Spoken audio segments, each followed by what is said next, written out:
Hi guys, let's continue our class with the topic delegation. Okay, you know what is delegation, right?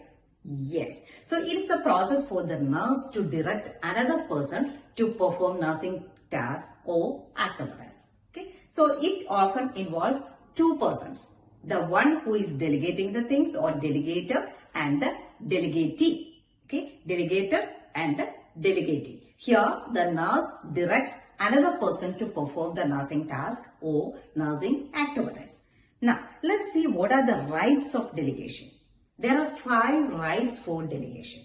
Okay, 5 rights. The first one is right task. You have to choose the right task. According to the Nursing Practice Act guidance, you have to choose the right task. Okay, different board of nursing, they are having different Nurse Practice Act guidance. So depends upon that, you have to choose your task. What are the tasks you can delegate? The second one is right circumstances.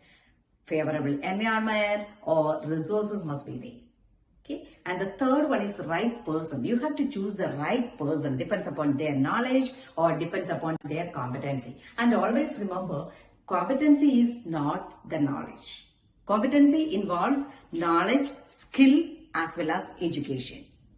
Okay, knowledge, skill and education. These 3 things involved in competency. Okay, so depends upon the education as well as depends upon the competency, you can choose the right person. Okay, and after that, right supervision.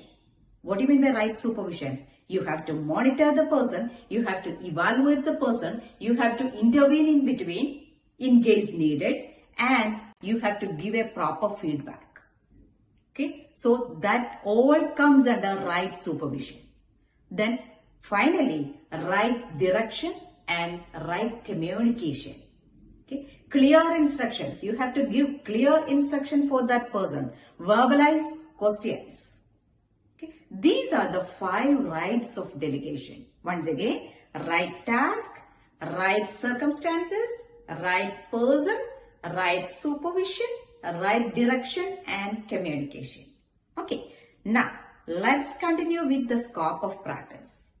Scope of practice of LVN, scope of practice of LPN, scope of practice of RN and UAP. Okay, so let's continue.